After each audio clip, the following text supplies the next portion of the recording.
Hi friends, welcome to కొత్తగా చందమామ కథలు. ఈరోజు మనం కాళిదాసుతో పోటీ అనే కథ చెప్పుకుందాం. పూర్వం అవంతి దేశంలో హేమచంద్రుడనే ఒక కవి ఉండేవాడు. అతను చాలా ధనికుడు. అతను కాళిదాసు పేరు ప్రతిష్టలు, భోజరాజు ఆస్థానంలో కాళిదాసుకు గల అగ్రస్థానం మొదలైన విషయాలన్నీ విన్నాడు. కాళిదాసును ఎలాగైనా కవిత్వంలో ఓడించి అతని స్థానం కాజేయాలనే దుర్బుద్ధి హేమచంద్రుడికి కలిగింది. ఈ ప్రయత్నం మీద హేమచంద్రుడు తన పల్లకి ఎక్కి కొంత పరివారాన్ని వెంట పెట్టుకొని దారానగరం చేరాడు. అక్కడ ఒక సత్రంలో బస చేశాడు. తనను ఓడించి తన స్థానం ఆక్రమించే ఉద్దేశంతో హేమచంద్రుడు వచ్చినట్టు కాళిదాసుకు తెలిసింది. అతను ఈ హేమచంద్రుడి శక్తి ఏ పాటితో చూద్దామనే ఉద్దేశంతో బోయి వేషం వేసుకుని హేమచంద్రుడి బస ముందున్న బోయీలలో చేరాడు.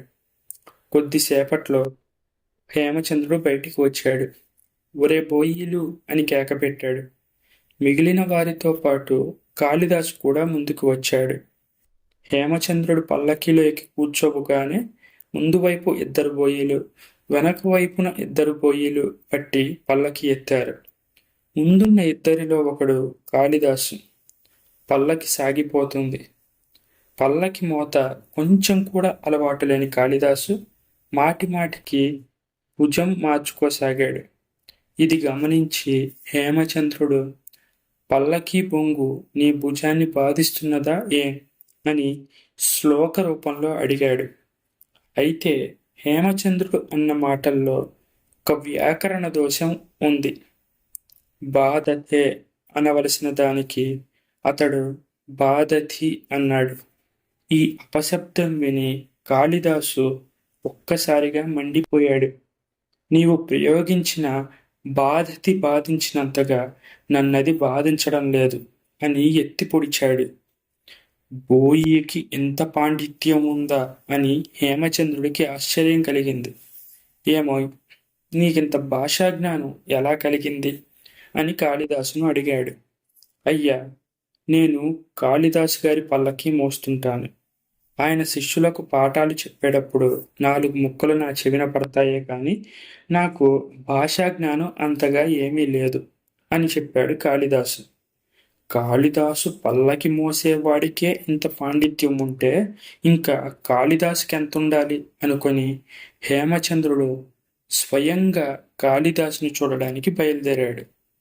హేమచంద్రుడు తన ఇంటికి వస్తున్నాడని తెలిసి కాళిదాసు ఒక నౌకరు వేషం వేసుకొని తలవాకిలి వద్ద నిలబడ్డాడు.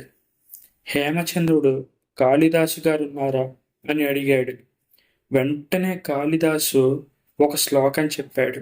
ఆ శ్లోకానికి అర్థం, కొత్త గుర్రం ఎక్కి చేతిలో కళ్ళెం పట్టుకొని లాగుతూ వదులుతూ గరుత్మంతుడి వేగంతో పట్టణంలోని పచ్చల గోపురం దాటి బయటికి వెళ్ళాడు అని. కాళిదాసు ఇంట్లో కాపలా కాసేవాడే ఇంత గొప్ప కవి అయితే ఇంకా కాళిదాసును మనం ఓడించేదేమిటి అనుకొని హేమచంద్రుడు వెనక్కి తిరిగి చూడకుండా ఆనాడే అవంతి నగరానికి వెళ్ళిపోయాడు. ఇప్పుడు మనం గొడ్డలి జావ అనే మరో చిన్న కథ చెప్పుకుందాం.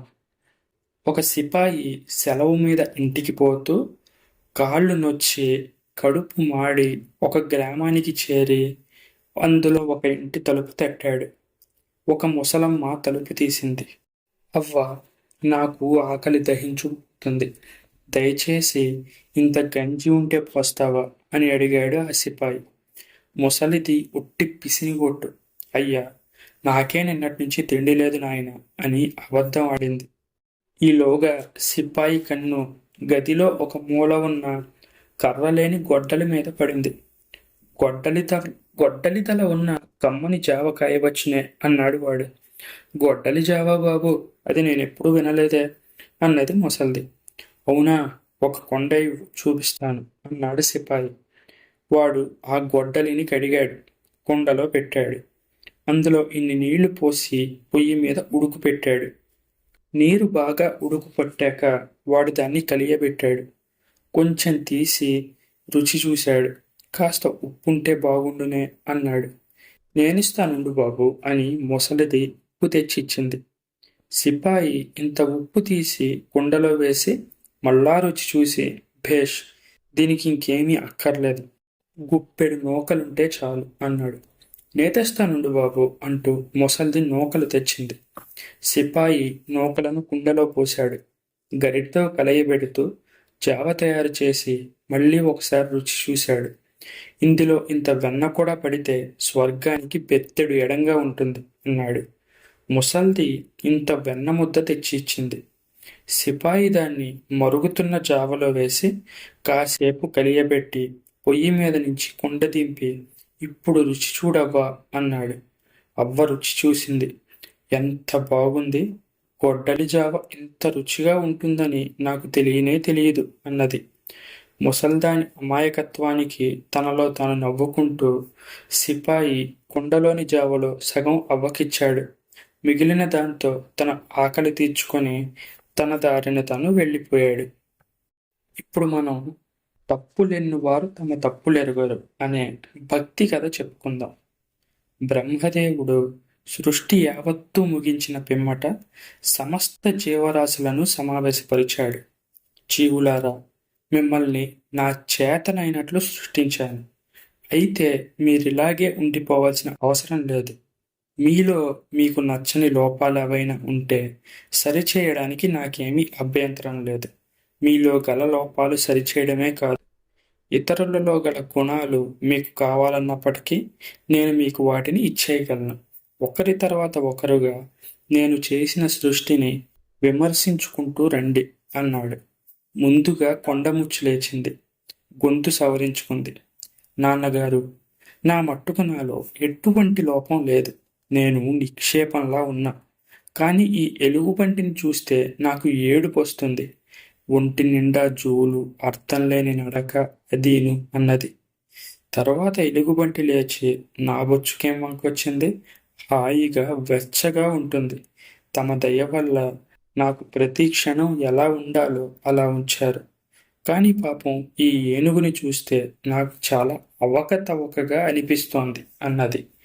ఈ విధంగా ప్రతి జంతువు లేచి తమకు తాము చాలా ఆదర్శవంతంగా ఉన్నట్టు ఇతరులను సృష్టించడంలో బ్రహ్మదేవుడు అనేక పొరపాట్లు చేసినట్లు మాట్లాడాయి.